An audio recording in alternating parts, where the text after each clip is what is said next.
Ya, Bapak Ibu, saudara-saudara yang saya kasih dalam Tuhan, saya senang sekali hari ini masih bisa mengunjungi Anda semuanya, tentunya dalam program Making Life Better yang bikin hidup lebih baik. Dan khusus untuk hari ini, saya ingin menyapa Anda semuanya yang selama ini setia bergabung dengan Making Life Better, dan Anda sudah diberkati. Anda sering kali merasakan ada jamahan Tuhan, inspirasi. Mungkin ada juga yang mengalami perubahan hidup, ekonominya lebih baik, pernikahannya lebih baik.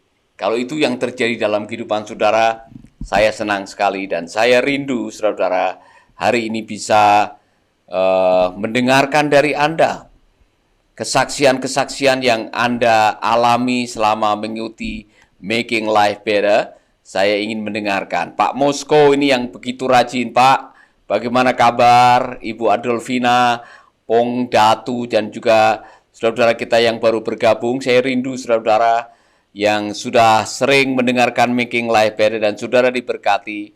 Jangan lupa saksikan pengalaman Anda, bagaimana Anda diberkati melalui Making Life Better. Dan saudara-saudara, sebelum saya berbagi dan berdoa buat Anda sekalian, saya ingin mengajak Anda sekalian untuk merenungkan sebuah kebenaran yang saya yakin kalau kebenaran ini dipraktekkan dalam kehidupan, kita akan mengalami hal-hal yang luar biasa dalam hidup ini. Amin.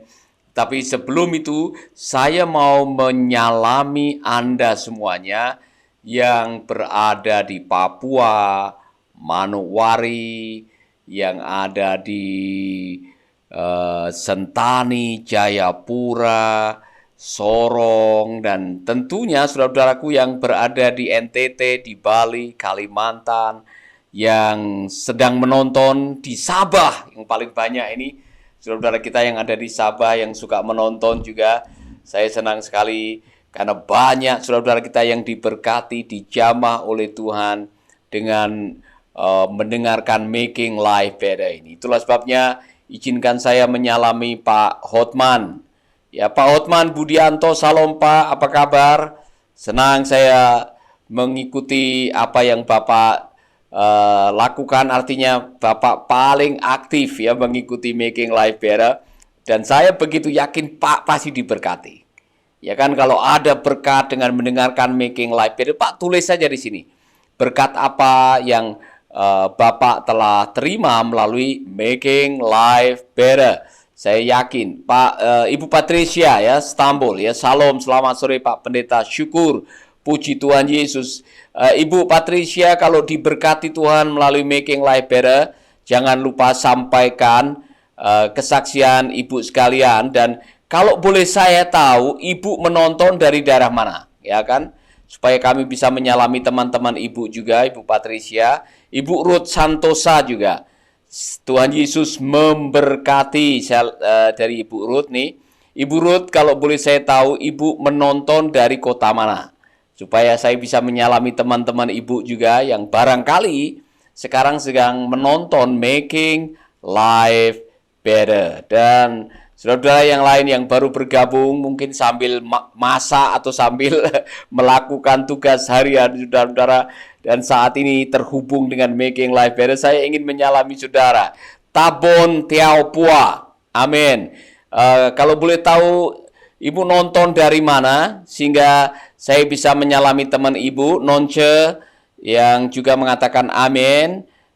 Tolong kasih tahu nonton dari mana, dan selama mengikuti Making Life Better, kalau saudara diberkati, jangan lupa saksikan pengalaman Anda menyaksikan atau menonton Making Life Better. Karena saya yakin saudara pasti diberkati, saudara pasti punya apa yang saya sebut dengan kesaksian, atau saudara memiliki cerita perjumpaan dengan Tuhan, perjumpaan dengan kebenaran, perjumpaan dengan firman Tuhan yang mengubah kehidupan saudara, dan kesaksian saudara bisa menjadi berkat bagi sahabat-sahabat kita yang lain yang sedang mendengarkan. Amin. Ibu Sari, Ibu Sari juga yang mengatakan amin, baru bergabung, thank you. Wow, ini Ibu Patricia ini nonton dari Sabah, Kota Kinabalu. Dan saya tahu ada banyak sahabat-sahabat kita yang nonton dari sana. Sehingga saya mau menyalami semua sahabat yang ada di Kota Kinabalu. Shalom, thank you very much. Terima kasih sudah menonton ini. Dan kalau saudara diberkati setelah menyaksikan Making Life Better, jangan lupa bagikan berkat itu kepada teman-teman yang lain. Nah, hari-hari ini saya sedang mengajarkan tentang masalah memiliki rasa aman. Nah, saudara-saudara, rasa aman itu modal kebahagiaan. Rasa aman itu modal keberhasilan. Rasa aman itu modal keharmonisan. Maka Anda semua yang ingin mengalami kebahagiaan dalam hidup, ingin mengalami keberhasilan dalam karir, ingin mengalami keharmonisan dalam pernikahan, mulailah dengan membangun rasa aman di dalam diri Anda sendiri. Bahkan saya bisa mengatakan orang-orang yang masih punya masalah dengan rasa aman, artinya masih punya rasa minder, ya kan? Yang masih bermasalah dengan jati diri, yang masih kadang-kadang rasa terintimidasi, tidak berani melangkah, takut mengambil resiko, takut gagal, Anda akan bermasalah dalam hidup ini. Itulah sebabnya Anda harus mulai mengambil sebuah langkah untuk membereskan rasa aman. Dan beberapa hari yang lalu saya sudah memberitahukan kepada Anda bahwa saudara, di dalam hidup kita ini kadang-kadang ada sesuatu yang kita tidak sadari, bahwa kita ini masih punya masalah dengan security atau rasa tidak aman. Insecurity itulah yang menjadi penghalang saudara. Kadang-kadang bukan iblis, bukan jin, setan perayangan yang menjadi penghalang saudara untuk mencapai kemajuan, tetapi Anda sendiri yang belum punya rasa aman. Nah, saudara pengen tahu bukti bahwa Anda masih punya masalah dengan rasa tidak aman seperti apa? Nomor 1, tolong cek baik-baik. Kalau Anda masih suka membanding-bandingkan diri, ya kan, ada yang suka membandingkan dengan orang, kemudian setelah membandingkan dengan orang Anda tidak bahagia, ya kan, melihat tetanggamu baru bangun rumah, Anda meneteskan air mata. Temanmu yang bisa beli HP iPhone 14, saudara tengah malam merasa melas atau welas diri. Karena kenapa saya tidak bisa beli HP yang baru misalkan. Atau saudara barangkali melihat ada orang lain berhasil, bisa menyelesaikan kuliah, saudara sendiri yang malah merasa, oh saya ini pecundang, saya ini orang gagal. Nah, ini contoh. Ketika Anda punya masalah dengan diri Anda, dengan rasa tidak aman, Anda akan kesulitan mencapai keberhasilan. Tanda yang kedua, tolong dicek baik-baik. Anda suka main mentalitas victim, mentalitas korban. Saudara suka mengucapkan kalimat ini, oh saya begini ini gara-gara bapak saya. Rambut saya begini ini gara-gara dulu istri saya. Saya gagal ini gara-gara kuasa gelap. Saya bangkrut ini gara-gara disantet. Nah, saudara suka mencari kambing hitam dan tidak mau mengakui kekurangan saudara, tidak mau mengevaluasi dirimu sendiri. Setiap kali Anda gagal, setiap kali Anda masalah, Anda playing victim namanya. Nah, kalau ini ada dalam diri saudara-saudara, bertobatlah. Katakan amin. Jadi, kalau Anda ingin berhasil, Anda harus mengakui bahwa Anda punya masalah dengan insecurity. Yang ketiga, orang yang punya insecurity, rasa tidak aman itu biasanya akhirnya orang itu suka merasa rendah diri alias minder. Kalau ketemu orang, Anda langsung punya masalah tidak percaya diri, tidak yakin dengan diri Anda sendiri.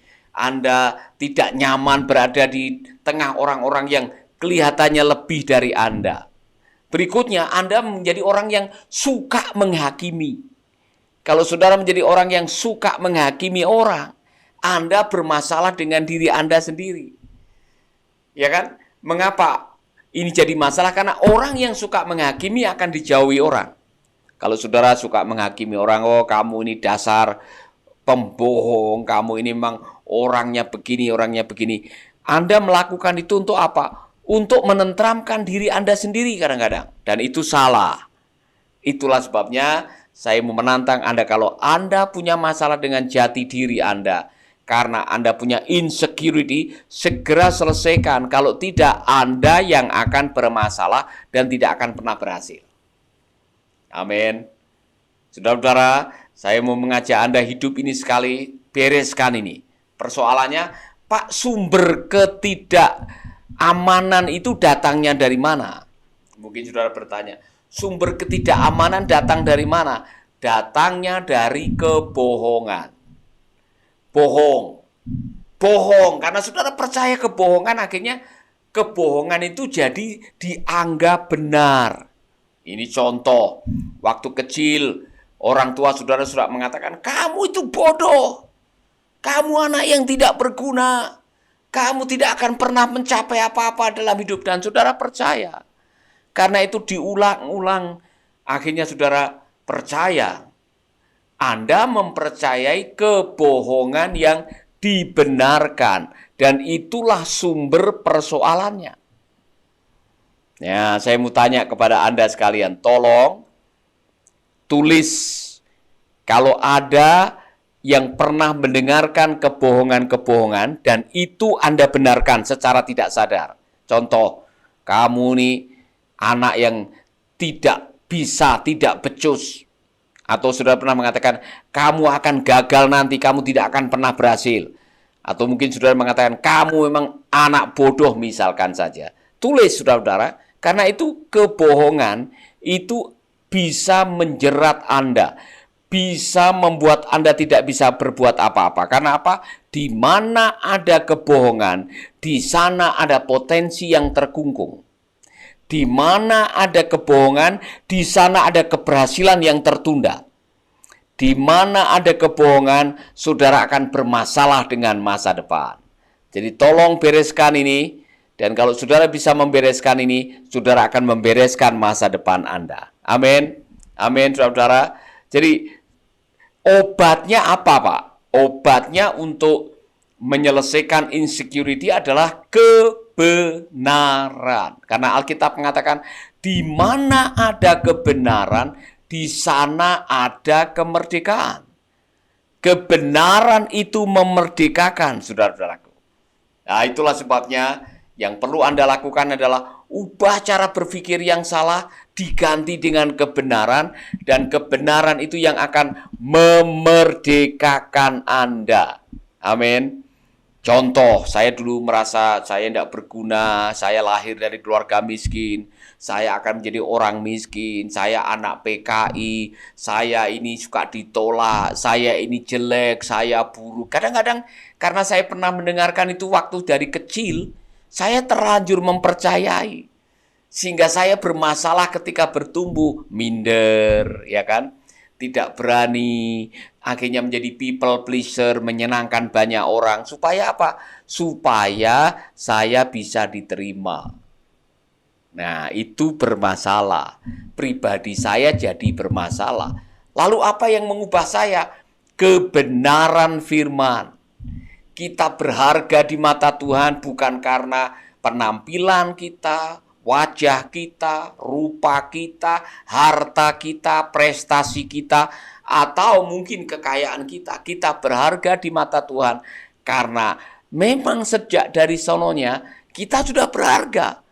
Tanpa memandang prestasi apa-apa, Tuhan mengasihi Anda tanpa melihat keberadaan Anda. Tuhan tidak melihat rupa, Tuhan tidak melihat kekayaan Anda. Tuhan mengasihi Anda karena Anda adalah ciptaan Tuhan yang maha baik. Dan Tuhan rela turun ke dalam dunia membayar harganya di kayu salib karena Anda berharga di mata Tuhan. Amin, saudara-saudara. Jadi kalau saudara masih ada bermasalah dengan insecurity, rasa tidak aman. Yang saya katakan gejalanya apa? Suka membandingkan, suka rasa minder, tidak berani melangkah, takut gagal, suka jadi nyari kambing hitam, suka menghakimi orang, menjadi perfeksionis, suka mengontrol orang. Anda bermasalah. Sebaiknya segera diselesaikan supaya Anda bisa menikmati hidup ini. Haleluya. Dan kalau saudara tanya, bagaimana caranya, Pak? Orang Jawa bilang dipetani, diteliti, masihkah ada kebohongan-kebohongan yang saya simpan dalam hati? Lakukan ini. Berubahlah oleh pembaharuan akal budimu, kata Rasul Paulus. Change your mind, change your life. Change your mind, change your life. Satu-satunya cara untuk Anda bisa mengubah nasib adalah mengubah cara berpikir. Sekali lagi, satu-satunya cara Anda bisa mengubah nasib adalah dengan mengubah cara berpikir. Saudara-saudara, nasib Anda bisa dirubah kalau Anda mau mengubah cara berpikir. Ini contoh. Saudara sudah terlanjur percaya, saya ini pecundang, Pak. Saya ini orang yang kalah, saya tidak bakalan berhasil. Siapa bilang? Allah punya rencana yang indah dalam hidup saudara. Dengar, Yeremia mengatakan, aku tahu rancanganku mengenai kamu. Bukan rancangan yang mendatangkan celaka, tetapi rancangan yang mendatangkan damai sejahtera. Haleluya. Amin. Jadi Allah ingin Anda berhasil. Allah ingin Anda menjadi pribadi yang maksimal. Allah ingin Anda menjadi orang yang bahagia. Nah, caranya bagaimana? Tuhan kasih manual. Namanya Alkitab. Ikutilah apa yang ditulis di Alkitab. Itulah manual kehidupan kita. Amin. Jadi kalau saudara ikut apa yang dituliskan di Alkitab, jalani kehidupan, maka Mazmur pasal 1 akan menjadi bagian dalam hidup saudara. Diberkatilah orang yang kesukaannya merenungkan firman Tuhan siang dan malam. Ia seperti tanaman yang ditanam di tepi aliran sungai, berbuah pada waktunya, daunnya tidak pernah layu. Apa saja yang diperbuatnya berhasil. Amin. Anda mau berhasil? Anda mau berhasil? Dengar ini. Kalau Anda mau berhasil, ikutilah kebenaran firman Tuhan. Karena apa? Firman Tuhan adalah manual kehidupan yang dibuat untuk membuat Anda menjadi maksimal seperti apa yang menjadi rencananya. Dan saudara mengatakan, Pak Paulus, ada banyak kebohongan-kebohongan atau true lies yang terlanjur saya percayai. Cabut kebohongan-kebohongan itu, diganti dengan kebenaran, dan izinkan Allah mengubah kehidupan saudara. Dan saudara mengatakan, saya siapa? Saya rindu. Taruh tanganmu di dada, saya mau berdoa buat Anda. Amin. Bapa kami dalam surga, kami percaya kebenaran firman-Mu. Kami tahu bahwa kebenaran itu memerdekakan. Dan kalau di dalam hati kami ada konsep yang salah, ada pikiran-pikiran yang salah, ada kebohongan yang dibenarkan, ampuni kami, dan kami mau berubah, kami mau mengikuti kebenaran firman, kami mau hidup sesuai dengan firman-Mu, dan kami mau mengalami terobosan-terobosan dalam hidup kami. Di dalam nama Yesus kami berdoa. Amin. Amin. Saudara-saudara, Tuhan memberkati. Saya senang ada Ibu Paula yang selalu ikut, Paula Dwi, Ibu Patricia yang dari kota Kinabalu, dan masih banyak lagi Antonio de Cruz yang juga mengatakan haleluya, sangat memberkati dan menguatkan iman. Amin. Ibu Paula mengatakan kebenaran akan memerdekakan. Amin. Kemudian ada Ibu Betty yang selalu mengatakan salam Pak Pendeta Paulus. Amin. Akfred yang mengatakan haleluya. Pak Teguh juga bergabung, ini sahabat kita yang selalu setia mengikuti Making Life Better. Dan thank you very much. Tuhan memberkati saudara-saudara. Jangan lupa download aplikasi Making Life Better. Dan jangan lupa bagikan video ini ke sahabat-sahabat Anda. God bless you. Tuhan memberkati. Sampai jumpa di Making Life Better yang berikutnya.